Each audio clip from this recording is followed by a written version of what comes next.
¿Qué recorrido debería hacerse a la hora de afrontar un reportaje de investigación? ¿Qué pasos a seguir nunca nos podemos saltar a la hora de...? Vamos a ver, no hay un ABC, no hay, o sea, mi experiencia me dice que no hay dos investigaciones que sean iguales. Es decir, primero, o sea, hay cosas esenciales. Uno, hay que tener mucha paciencia. Que las prisas no te lleven a cometer errores. Que esto parece una obviedad, pero no es fácil. Dos, nunca dejarte llevar por el famoso dicho de que la realidad no me arruine una buena historia, ¿no? Hay veces en que tienes que poner un límite, en que has hecho una parte de tu investigación equivocada, tienes que tener la capacidad de ser consciente de la trascendencia de lo que estás haciendo y, si te estás equivocando, dar marcha atrás. Entonces, ¿todas las investigaciones se afrontan igual? No, no es igual una investigación sobre una banda de traficantes de armas que una investigación sobre un asunto de corrupción. La clave de cualquier investigación, que es la clave de cualquier trabajo periodístico, son las fuentes. Es decir, un buen periodista tiene que tener buenas fuentes de información. Y las fuentes de información dependen de mil circunstancias, de la capacidad de cada uno de relacionarse, de la experiencia. Pues cuando nadie nace sabido, nadie nace con fuentes de información. Entonces, la clave son las fuentes, y a partir de ahí es la comprobación de los datos, la obtención de los medios de prueba de la veracidad de lo que estás diciendo.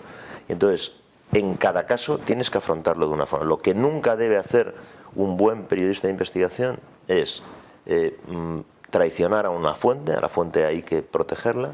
Dos, dar pasos que sean en los que tú puedas violar la legalidad, en los que tú puedas violar la intimidad de nadie, respetar en ese sentido los códigos deontológicos de la profesión, y no dejarte llevar muchas veces por la ansiedad que te pueda generar. Es decir, es que llevo ya 3 semanas, llevo un mes, llevo 3 meses, y no tal, pues lo saco. No emitir, no publicar hasta que tienes todo perfectamente claro, perfectamente amarrado, y después tener la capacidad, y esto en cualquier actividad de la vida, pero en el periodismo es muy importante, de, si te equivocas, que todos nos equivocamos, también los periodistas nos equivocamos, tener la capacidad de rectificar. Esto es, yo creo, lo fundamental. Yo te pongo un ejemplo para que entiendas. Nosotros hicimos una vez un reportaje, teníamos interés en hacer, sobre el tráfico de menores, ¿vale? Empezamos a investigar en Madrid, nos fuimos a Barcelona, y desde Barcelona llegamos a Marruecos. Y en Marruecos nos pone en contacto con una persona. Una parte la grabábamos con cámara y otra parte con cámara oculta. Y cuando llevábamos 3 meses, teníamos a un tipo que nos ofrecía y que nos vendía niñas de 7, 8, 9 años para traficar con ellas sexualmente. Nos llevó y nos dijo: ya podéis seleccionar, y entonces nos llevaba a las puertas de los colegios en Marruecos. Decía: pues la que os guste me lo decís, y tal. Y hay un momento en que nosotros nos damos cuenta que este tipo no se dedicaba a eso. O sea, que nosotros sabíamos, y que este era un tipo, un canalla, un desalmado, que te podía facilitar niñas para que tú traficaras sexualmente con ellas, como te podía vender droga, como si tú le pedías que te colocara un elefante en la Gran Vía. Era un tipo que, a cambio de dinero, te daba lo que tú quisieras. Bueno, pues volvimos para atrás. Nada, no utilizamos nunca ni una sola imagen de las que habíamos grabado. Dejamos, porque si nosotros hubiéramos seguido, hubiéramos tenido un reportaje sobre tráfico de menores, sobre explotación de menores. Pero hubiéramos convertido en traficante de menores a alguien que no había hecho eso nunca. Y eso a nosotros no nos parecía legítimo. Abandonamos, tiramos por la borda 3 meses, que es mucho tiempo, mucho esfuerzo y mucho dinero, porque tienes que viajar y tal, y volvimos a empezar de cero. Nosotros, ¿qué queríamos? Denunciar a organizaciones que existen, que se dedican a eso. No coger a un desalmado y convertirle en traficante. Esta era una persona que después nos enteramos que fundamentalmente se dedicaba al tráfico de drogas, pero que a cambio de dinero podía venderte un coche robado o una niña para que traficaras con ella. Esto es un matiz que parece una tontería, esto es un ejemplo real, no es una película.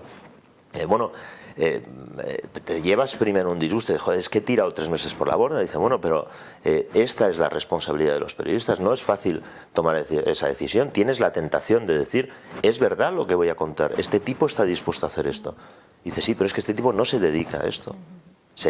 Estaríamos fabricando un traficante de menores. Y yo no quiero fabricar traficantes de menores, ¿no? Bueno, pues este es un ejemplo que yo creo que permite entender lo que se puede y lo que no se puede hacer. Y después volvimos a empezar desde Madrid y terminamos desenmascarando una red de traficantes en Panamá. Real, que existía y que no existía porque nosotros quisiéramos hacer un reportaje.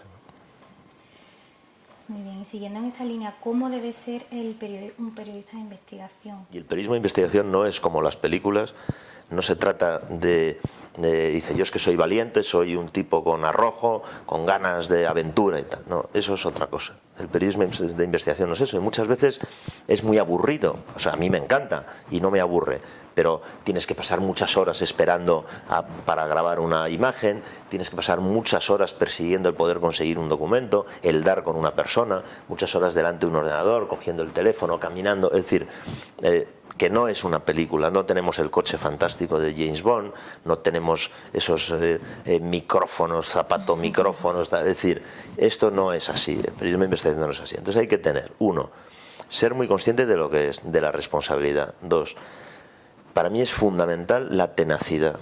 La tenacidad. Yo muchas veces, que tampoco es mía, y yo nunca recuerdo las citas, que alguien que definió el periodismo de investigación es tocar 100 veces a una puerta, que te la cierren y ser capaz de tocar la 101, y la 102, y la 103, hasta que se abre.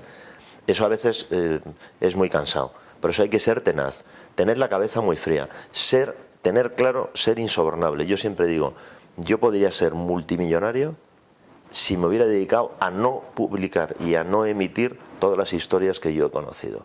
Es decir, tienes tentaciones, porque tú estás denunciando muchas veces actividades y hay gente que tiene posibilidades de decirte, oye, ¿qué quieres a cambio de no contar lo que sabes, ¿no? Por lo tanto, hay que ser honrado, tener claro que la información, o sea, que los periodistas somos, cuando hacemos nuestro trabajo, no es nuestra libertad de expresión, que la podemos tener como cualquier otro, es el derecho de los ciudadanos a recibir información, que es un derecho constitucional.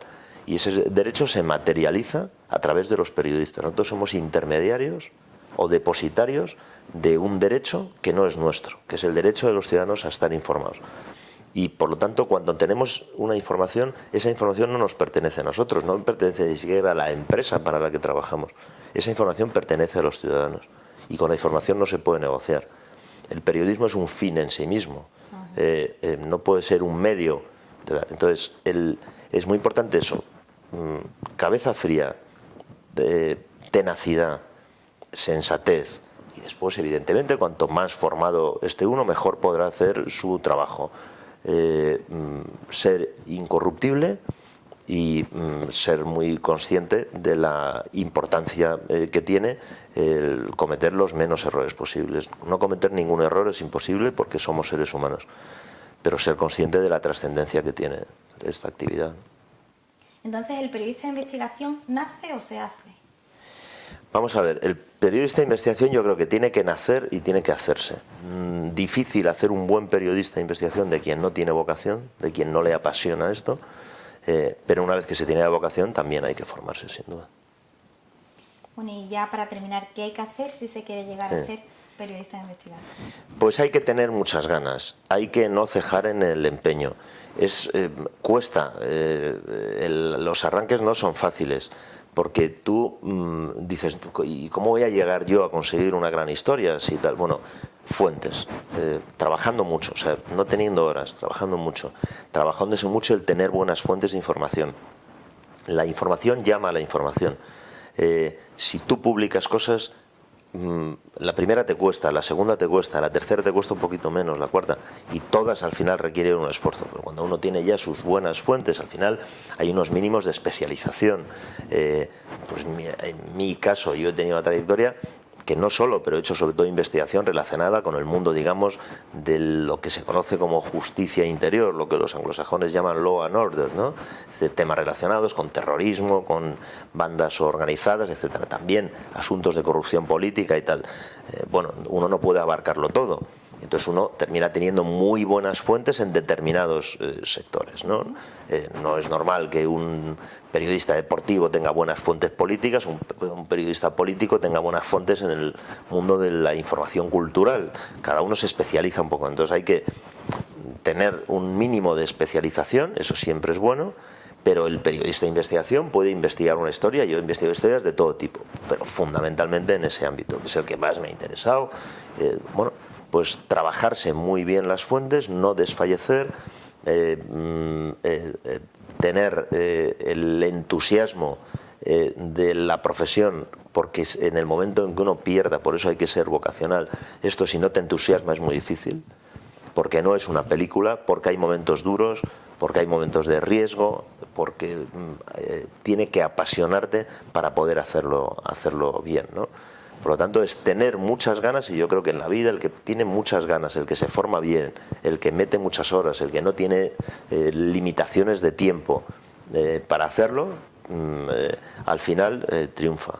Y yo creo que en esto el periodismo de investigación no se diferencia de otros aspectos de la vida o de otras profesiones, ¿no? Bueno, Melchor Miralles, gracias por atendernos y por sus consejos. Gracias a vosotros.